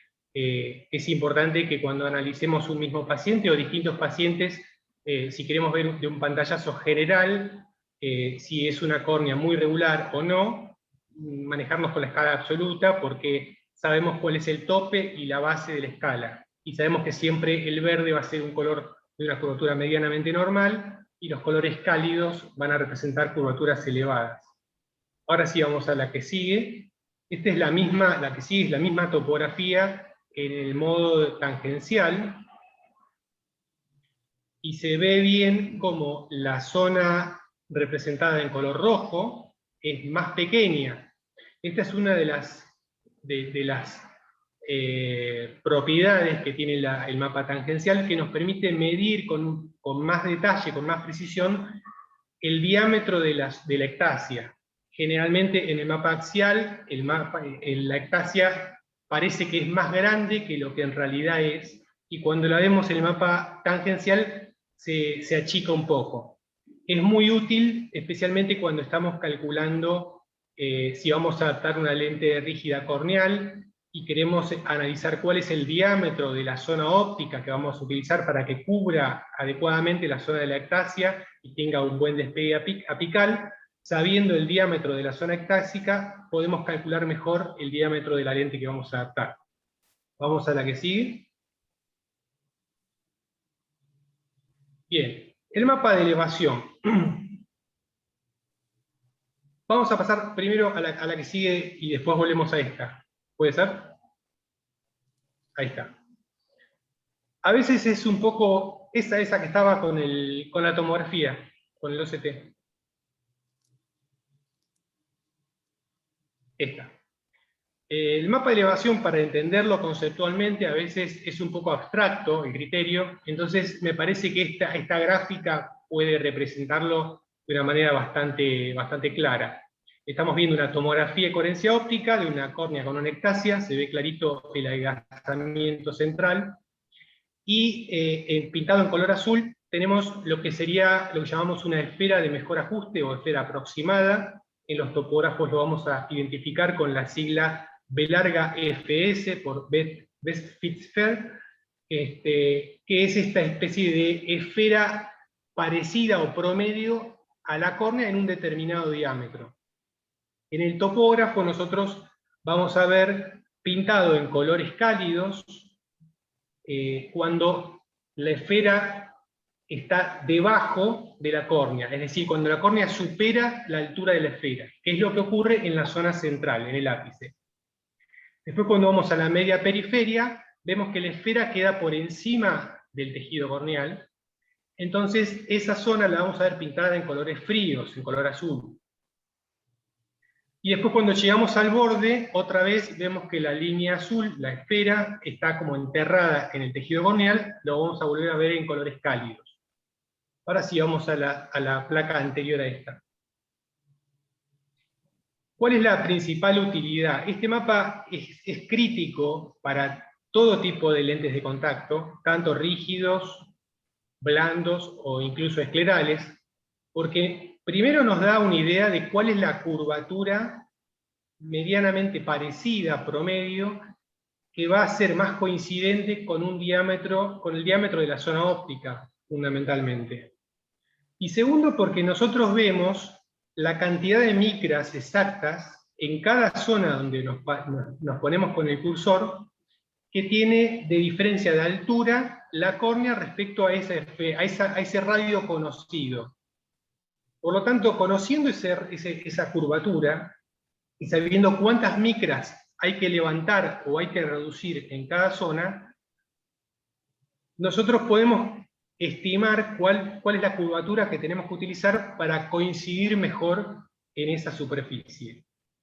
Esto que estamos viendo es una ectasia bastante irregular, que tiene el pico y el valle. El pico acá lo estamos viendo arriba y a la derecha, donde dice 112 micras, y el valle lo estamos viendo abajo a la izquierda, que dice 99 negativo. Es decir, que entre el pico y el valle tenemos prácticamente 212 micras de diferencia. Como mencionaba antes Karen, y hay un estudio publicado por Patrick Caroline respecto a cuál es el criterio para saber cuándo elegimos una lente rígida y cuándo pasamos a una lente escleral. Es un criterio sumamente útil tener en cuenta que cuando encontramos entre el pico y el valle de un mapa de elevación una diferencia superior a las 300 micras, directamente no tiene mucho sentido perder el tiempo en colocar una lente rígida, y directamente podemos ir a una lente escleral, porque una lente rígida va a ser sumamente inestable, o vamos a tener zonas de mucha fricción que después nos van a traer problemas. Entonces, directamente en esos casos conviene pasar directamente a una lente escleral. Es decir, el mapa de elevación sirve como un elemento diferencial para determinar qué tipo de lente nos conviene adaptar. Y por otro lado, en particular, sobre todo cuando hay muchos queratoconos o córneas irregulares, que cuando los miramos en el mapa axial o en el tangencial, vemos una asimetría bastante marcada, pero cuando vemos el mapa de elevación, a veces vemos un patrón bastante simétrico de alturas, donde tenemos un eje bastante deprimido y el contraeje a 90 grados más elevado. Y eso nos da una chance a utilizar una lente vitórica que puede quedar muy bien centrada, con un buen despeje central, estable, fundamentalmente estable, y nos resuelve fácilmente la adaptación. Entonces, esa es una gran virtud que tiene el mapa de elevación. Hay otros temas de los cuales hay que profundizar más, pero no me voy a explayar por un tema de tiempo acá, que es las equivalencias de las micras respecto a las dioptrías, en donde nosotros a determinado diámetro de zona que estamos analizando, si sabemos que la lente está que la esfera de mejor ajuste está deprimida o está por encima de la córnea tantas micras, significa que tenemos que aplanar o ajustar tantas dioptrías para que la lente coincida con la altura a la que está el tejido corneal. A quien le interese el tema, se hace con manejo de cálculo de ságitas, entonces uno puede calcular para el diámetro que está analizando la cantidad de micras que sube o que baja la lente, y de ahí transforma las micras en dioptrías para poder hacer el cálculo. Es de extrema utilidad en todo lo que es adaptación de lentes. Y yendo en particular a la adaptación de lentes esclerales, depende de la zona que podamos medir con el topógrafo. Hoy los topógrafos, especialmente los topógrafos de cono chico, logran mediciones bastante amplias. Si la eficacia no es demasiado resolución, de un diámetro cercano al limbo, y el mapa de elevación nos puede brindar incluso la ságita que tiene la córnea desde la altura del limbo hasta el centro. Entonces, sabiendo esa ságita, tenemos un valor adicional para poder calcular la ságita que vamos a utilizar en la lente escleral de prueba, por ejemplo. Y otra gran utilidad que tiene es que, sobre todo si la córnea es muy irregular, a veces para obtener un clearance más homogéneo, conviene que la curva base de la lente escleral que estamos utilizando, a pesar de que la lente no tenga contacto con la córnea, esté basada en la esfera de mejor ajuste que medimos con el topógrafo. Eso lo que nos va a garantizar es que cuando miremos el clearance, vamos a obtener un clearance bastante parejo a zona óptica de la lente. Después tendremos que analizar si esa curva es la que más nos convenía, teniendo en cuenta el espesor y la potencia que tengamos que ponerle a la lente. En particular cuando se trata de lentes de córneas con una punta muy convexa, que si utilizamos una curva base muy cerrada, obviamente nos va a obligar a ponerle una graduación negativa bastante alta a la lente. Pero digamos que en líneas generales, y para no extenderme mucho en el tiempo, esos serían los puntos críticos más importantes a tener en cuenta en la topografía para poder llevar adelante la adaptación de las lentes de contacto. Genial. La verdad es que, ahí sí que como dice el doctor Legaria, esto podríamos pasar horas de horas hablando solo de topografías, y creo que no abarcaríamos aún así. Pero bueno, vamos a concluir ahorita ya nuestra sesión. Vamos si me regresa la última, doctor. Vamos a terminar con la doctora Carrasquillo, ¿verdad? Ella nos va a comentar un poco más sobre el estudio CLEC. Y pues bueno, Karen, tenés el webinar para ti. Bueno, muchas gracias. Me toca cerrar. Excelente, doctor Legaria. Excelente contribución. Me ha encantado. Súper comprensivo y súper importante discutir. Si me pasas a la próxima diapositiva, el próximo. Ahí.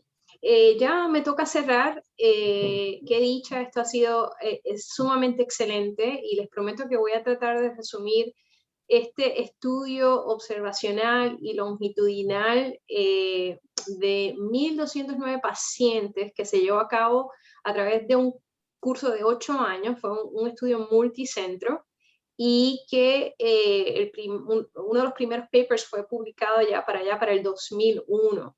Este estudio, mejor conocido como el estudio CLEC, como resultado dio paso a más de 30 publicaciones revisadas por pares. Entonces, aquí sí que hay tela para cortar, o sea, podemos hacer un webinar entero solamente de todos los datos que podemos aprender y que se derivaron de este estudio. Pero los más importantes para cerrar es, y los tengo en un solo slide, en resumidas cuentas, aprendimos que la mayoría de los pacientes en este estudio sí estamos hablando de un queratocono moderado o severo, así es que eso enmarca lo que vamos a decir a continuación.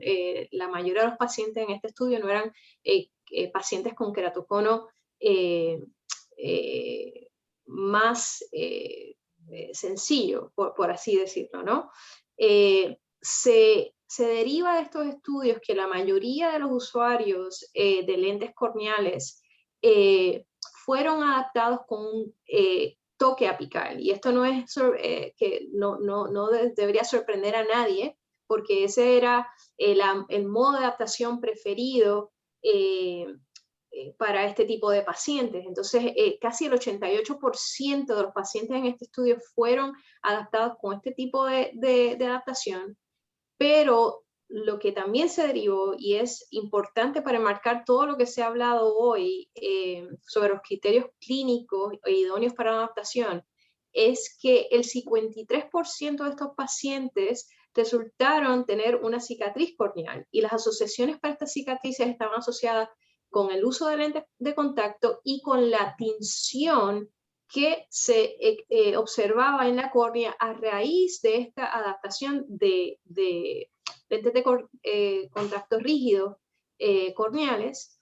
Y uno de los papers que se derivaron de este estudio CLEC, que lo señalo ahí en el punto número 4, que se publicó en el 2006, en particular habla sobre la relación entre la forma de adaptar y la incidencia de cicatrices corneales, en donde se establece que de repente hay un efecto causal entre el tipo de adaptación y el desarrollo de estas cicatrices en el ápice de la córnea. Y de ahí se da paso a uno de los últimos estudios en desarrollar un método estandarizado para adaptar este tipo de córneas con lentes corneales permeables al gas, donde el concepto que se derivó es uno que se conoce en inglés como FEDACO, que es el First Definitive Apical Clearance Lens, y básicamente es el seguir empinando esa curva central hasta que veamos el primer punto de clearance en ese ápice. O sea, tratar de prevenir ese toque que estábamos viendo en este estudio longitudinal por 8 años, y donde decimos, bueno, idóneamente vamos a parar donde veamos el primer punto definitivo de clearance sobre ese ápice, y donde se vio que eso estaba llevando a mejores resultados a un nivel fisiológico, ¿no?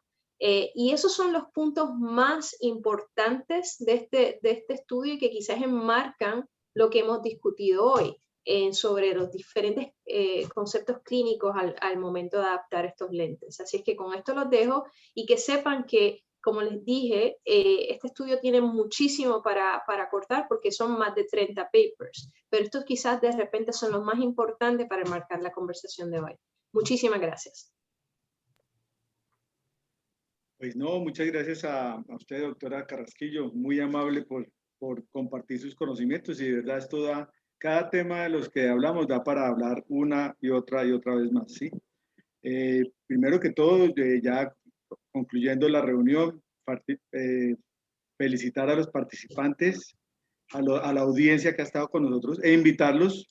Ya el doctor Ricardo me dio la venia que si quieren en vivo pueden hacer alguna pregunta aprovechando a nuestros speakers y a nuestros top invitados para hacer alguna pregunta si lo quisieran así. Y también quiero invitar a los speakers si nos pueden compartir sus correos o donde podemos referirnos a ustedes directamente para más información acerca de los temas que hemos visto hoy. Bueno, de antemano también muchas gracias, felicitaciones a todos, muchas gracias por compartir tantos conocimientos, y me uno al doctor César, que compartir conocimientos con tanto amor da ganas, sí, de llorar de la alegría, y felicitarlos a ustedes por por el tiempo que se prestaron para este tema y para esta noche. Y a los participantes, a los casi 90 participantes que están con nosotros hoy, también muchas gracias por estar con nosotros y estamos prestos a las preguntas. Felicitaciones. Muchísimas gracias. Vamos a dar 5 minutos para ver si tenemos alguna pregunta y si no, pues cerramos la sesión. Claro que ¿verdad? sí. Igual le están dando felicitaciones el doctor Jorge Pérez, sí. Desde Medellín. El doctor Hugo Legaria le dirán varias preguntas a la vez. Hasta yo tengo muchas dudas al respecto con la doctora Karen, con la doctora Sabrina, esa cantidad de información que podemos compartir, en fin. Pero bueno, sea el motivo para que los escuchas nos den las preguntas.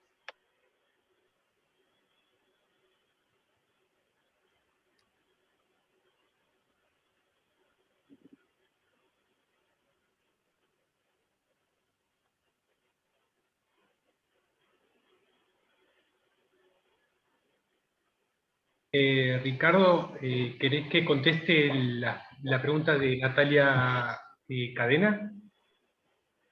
Por favor, sí, ahorita es que no me había dado cuenta que ya estaba, pero la voy a leer y ya después si la puede responder.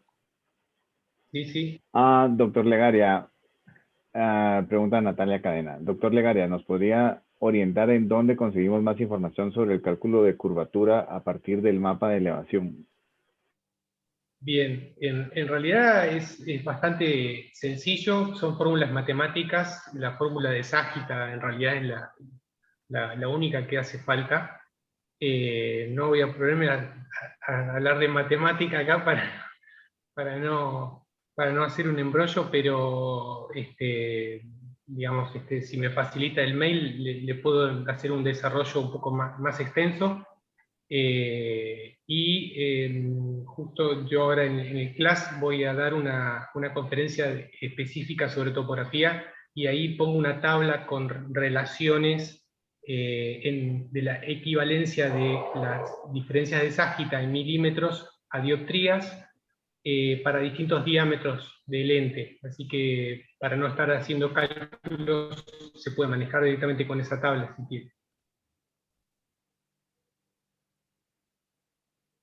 Tenemos una presentación. Buenas noches, felicitar a los ponentes por tan excelente presentación de Lisbeth Torres. El doctor César Augusto Rodríguez dice solo una felicitación por reforzar el criterio de no tocar la córnea. Gracias, Karen, Sabrina, César, mi gran máster Hugo, a los organizadores, muchas gracias. Gracias, doctor Rodríguez. Pues yo creo que explicaron muy bien. Entonces, vamos a ver si no cae alguna pregunta. Hay una pregunta de, vamos a ver.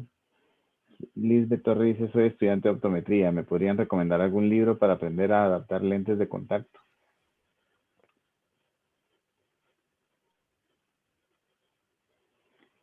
¿Alguien que le... Claro, si entra a nuestro grupo de Telegram, tenemos una cantidad increíble de publicaciones y libros de adaptación de lentes de contacto. Creo que realmente le iría muy bien porque hay una biblioteca extraordinaria. Ok, perfecto. En nuestro grupo, ¿sí? En nuestro grupo de Hablemos de Lentes de Contacto, sí. De Telegram, ok. Perfecto. Dice Patricia Rosales, ¿nos podría proporcionar los datos para el próximo Congreso de Lentes Esclerales? Bueno, el más próximo está ocurriendo el próximo fin de semana, del 23 y el 24 de julio. Se conoce por sus siglas el ICSC, en inglés International Congress of Scleral Contacts. Este congreso tiene una porción que es virtual para aquellos, ¿verdad?, que no puedan acompañarnos presencialmente. Entonces, le podemos pasar quizás, Ricardo, el website luego para los participantes, el website para que puedan tener más información, porque se pueden registrar, es gratis la participación virtual, y los organizadores están viendo cómo traducir para aquellos que nos acompañen de Latinoamérica, una traducción en tiempo real para compartir los conocimientos y las charlas que se van a estar ofreciendo en inglés. Excelente, ya dejé el site en el chat, así que si lo pueden copiar. Doctor Legaria, hay 2 correos ahí para mandar la explicación en las preguntas, de Natalia Cadena y de Jorge Pérez. Bien. ¿Queda el chat o lo descargo ahora? O después de... Si quiere... van a quedar grabados ahí en el webinar, entonces yo se los hago llegar. Y tenemos solo la cuestión aquí. Tenemos otra pregunta. Dice Roberto Pacheco, no logré escuchar cuántas micras deben haber en relación entre el pico y el valle para saber si se adapta a un escleral o un rígido. 350. Según el estudio de Patrick Caroline, entre el punto de elevación máximo y el punto más deprimido, no puede superar estas 350 micras, o si no el comportamiento de un gas permeable no va a ser el ideal. Ahí ya tendrías que migrar a un lente de gran diámetro. Exactamente. Mira, Carlitos, ahí comparto lo del Congreso Internacional de Lentes de Contacto. No sé si están viendo la pantalla todavía. ¿Sí? Perfecto. Ahí está lo del Congreso. Y para el colega que preguntaba, ya le hacemos el vínculo para ingresar al grupo. Aquí se comparte pues todo, ahí están las conferencias. Aquí está con el lujo que tuvimos nosotros hoy, la doctora Sabrina. Y por aquí está también de moderadora la doctora Karen. Bueno, ¿qué dicen ustedes? Ya nos vamos a... Sí, ya. Pues dejémoslos descansar, allá en Argentina ya están llegando a las 11, así que... Sí. Muchas gracias a todos. Agradecerles, sí, también de mi parte, pues la verdad es que es un lujo poder compartir con ustedes. Creo que ni mis sueños salvajes había pensado poder estar compartiendo con ustedes, y es un honor. A cada uno, pues mis respetos. Y Sabrina, Karen y Norma, nos estamos viendo por allá. César también. Nos estamos viendo por allá en Miami y en Fort Lauderdale, perdón. Y muchas gracias a todos los asistentes. La verdad es que muchas gracias por su tiempo. Buenas noches. Buenas noches para todos y muchas gracias. Buenas noches, muchísimas gracias. Buenas noches. Gracias a todos los participantes. Y saludos a todos. La verdad que un honor haber compartido con todos ustedes este encuentro. Es mutuo, muy sincero, mutuo. Mis respetos. Muchas gracias. Saludos a todos. Nos estamos viendo. Gracias. Hasta luego. Hasta luego, que descansen. Gracias. Muchas gracias.